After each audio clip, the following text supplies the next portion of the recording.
Can you find me Papa Bear? The big bear. Can you put Big Bear at the top of the board? Okay. Angelica, can you find me the baby bear? The small bear. The small bear. Can you put the small bear over here on this side of the board? All the way up here on this side of the board, to the top. Okay, thank you. Christina, can you find me the And then middle our favorite size bear? stories, the three bears. Right. The children are seriating according to Size. size. Yes. Can you put the middle size bear? And they in can the middle? seriate according to length and width and color and pitch and volume.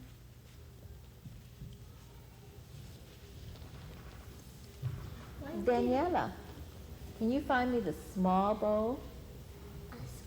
The small bowl. And put it underneath the small bear?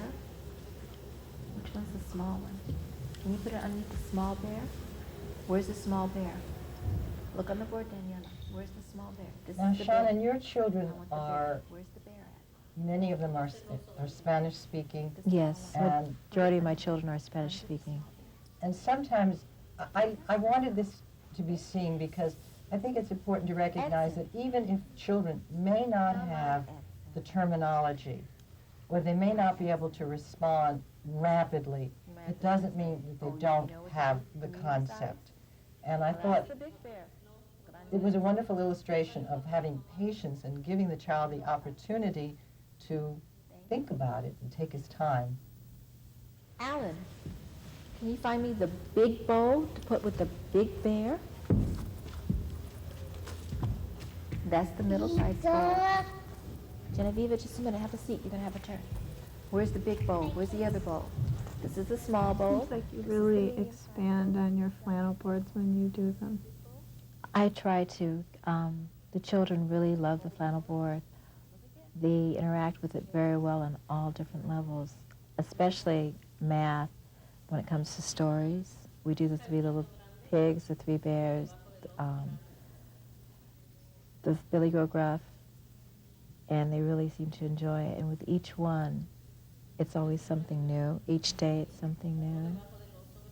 That's why I wanted a huge one on my wall. And I was lucky enough where my director said, get the materials and go for it. And I have it. The bears? Thank you. Genevieve. Right, boys and girls, when we go inside today, we're going to try to do something a little bit different. We're going to try to line up by height. That means the person who is the shortest in the class will be the first person in the line.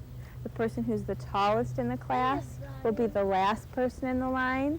And everybody in between will try to make sure that we're going in order of height a little bit bigger, all the way to the back of the line. You think we could do that? Yeah. How would we figure out who goes where? Okay, what could we do? Could we kind of measure up against each other? Let's see if we can try to figure out who would go first. Who are the shortest people that could go first? All right, if you think you would go first, go on, stand by that side of the fence. If you think you would be towards the back of the line, maybe you should Can just you come tell us stand on about this side of the what fence. you were thinking about and how do you think it worked? Well, Okay, if you think you're one of it's the just an shortest experiment people, we go decided stand by to the do. gate. If you think you're one of the tallest people, come thinking on, about stand over seriation, we here. thought we'd see if we could get the children to organize themselves by height. Okay, if you and think you're at shortest, Size at is the the concept shortest that they end, have, that's over and there. measuring If you think you're themselves is the tallest, concept that they have, that's over here. and comparing Look who the person's one next to. child Are to you another taller or child is shorter something than they can that do. person? But there are 20 children in the class, and comparing 20 children was just a little bit too much for them, I Can you think. stand next to each other Would you and try measure? this again with fewer children, perhaps? Yeah, and I think if we Okay, who's taller? tried Maybe it you on wanna look several at somebody occasions, or who's maybe taller. perhaps after trying it with small groups of children, where they had practice with it and had done it before and were a little bit more familiar with the idea of lining up by size, we might have more success. But this was the first time they'd ever done anything like that in our class. Okay. So sometimes we try something and it doesn't always work. Right. But it doesn't necessarily mean it's something that we can't try again and after we've analyzed, you know, what is the right way to do it. Now here you're working with children on developing a series.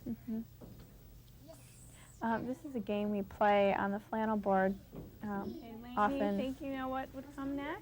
I have several different shapes, figures, trees, circles, bunnies, stars, and I will put a series of 3 or 4 or 5 of them up on the flannel board and then invite children to tell me what they think would come next, to see if they can figure out the series, the idea that I've put these in a specific order that should be repeated pattern. And now we see a child doing this on her own. We leave it out for them to play with, and sometimes they make patterns and sometimes they don't. This little girl is making a pattern, and it's interesting, in her pattern, she puts the bird up and then she realizes it's facing the wrong direction, so she flips it over, so her pattern is very specific, very detailed.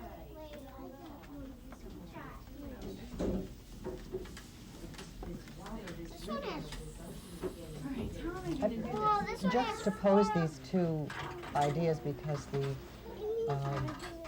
I think teachers can introduce activities and then provide the material and leave it out for the children, and then they can pick it up and do it on their own, and you see how much they've gotten out of whatever it is you've tried to show them.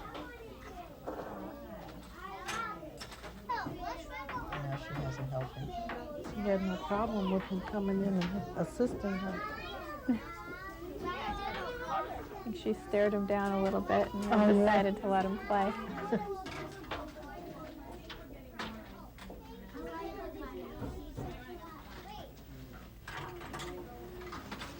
Looks like they're creating their own First the girl patterns. starting now, at the too. bottom of the tree. Then what's she doing? Climbing. Now we're she back at your climbs circle up the time, tree and and here then- you're explaining All the way up the top. Okay. these Now I've got sequence another cards. one. There are some other pictures, okay? This is a little bit different, okay? It's not a story like the other one. There are 3 people. We need to try to figure out what order the people should go in. I know. Thanks. And here you give the children an Figure out opportunity what order the people should go to in. try it out, and then, again, as we'll see, you put it out, and the children then do it on their own. Think about it. Okay. Yeah. Does everybody agree with that? You think that's how it should be? Does somebody else want to make a change? Benjamin, you want to come up and make a change?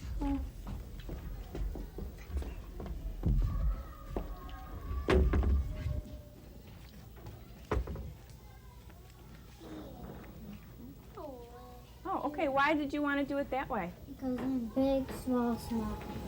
So No, the big, big, biggest, then the medium. medium one, the middle-sized one, and then the smallest. Okay, there are lots other of thing that different I names thought of was- these cards. Was an They're sitting in the example of good technique was that you did not say one child was wrong and one child was right, but you asked the child, why did you do it this way? Some have stories, some have sizes.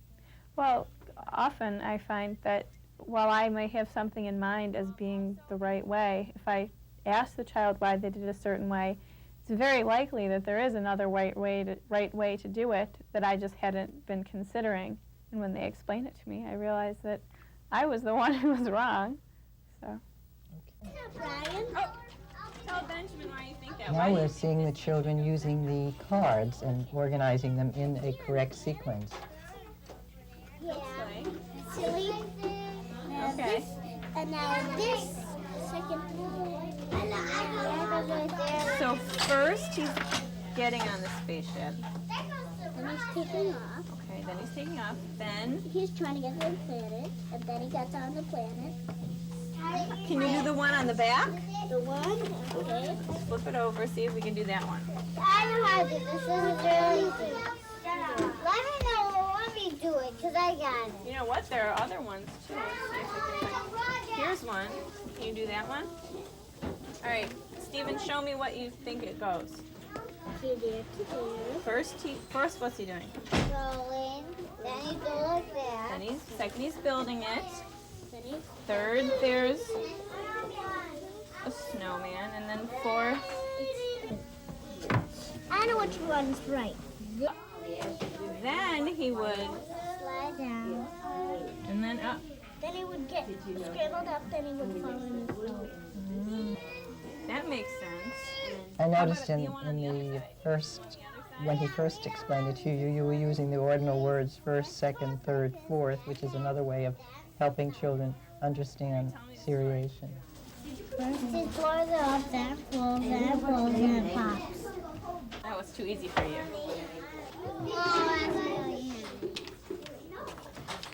And here you're using a material that we often associate with Montessori classrooms.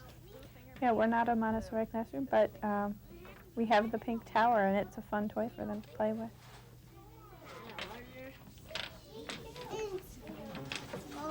Oh, how did you build them? You did it like smallest, going all the way up to biggest. And Brian did it the other way. He did it biggest, going all the way up to smallest. You did it kind of backwards from each other, didn't you? Now how did you do it? Now you do this one. I'm gonna do this one. Any time that you give children an opportunity to do things in some order where they take turns in a game, or they're following directions in a particular order, these are also activities which assist children in the acquisition of the concept of seriation. And this also is another puzzle which is very helpful. And I'm switching them around. Can you figure out how they're supposed to go?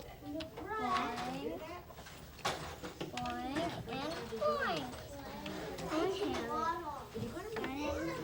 Where would that one go? Maybe you could count out how many holes it has. Right? Now I'll do it. You think you could build the tower as big as it could go? Yeah. I think teachers, when they're describing to children what they've done, also if they use the ordinal words of first you did this and second you did that, it's another way to help. 16 all? You counted them all up? Yeah, one. Wow, look at You did it all the way from biggest to smallest. It's pretty tall. When So you do he it that changed way. from seriation to counting. Well, you know, they do that. You know, we're concentrating on one concept at a time, but that isn't what happens in reality. The children will be learning many concepts as they engage in a specific activity. That's a very short shot of shells that you use in your classroom Yeah, for we- seriation. We try to always, we have a science table in the back of the room, and we always have a different object out there that they can sort.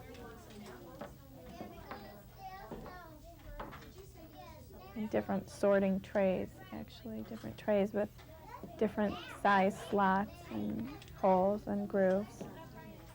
Now, although this particular sequence is similar to the one we saw with the other children doing, I wanted this to be seen because I think the expression on the child's face shows just exactly how he's feeling about what he's doing.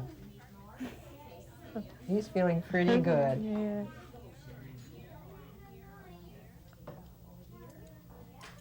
And then he can do things in another way.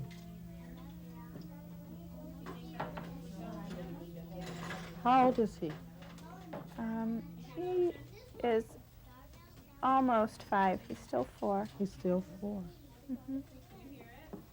And he actually is the one student in the class who has a language barrier. He's Korean and he doesn't speak very much English. All right, well, that's the end of the visuals that we have. I wanted to just talk a little bit about some of the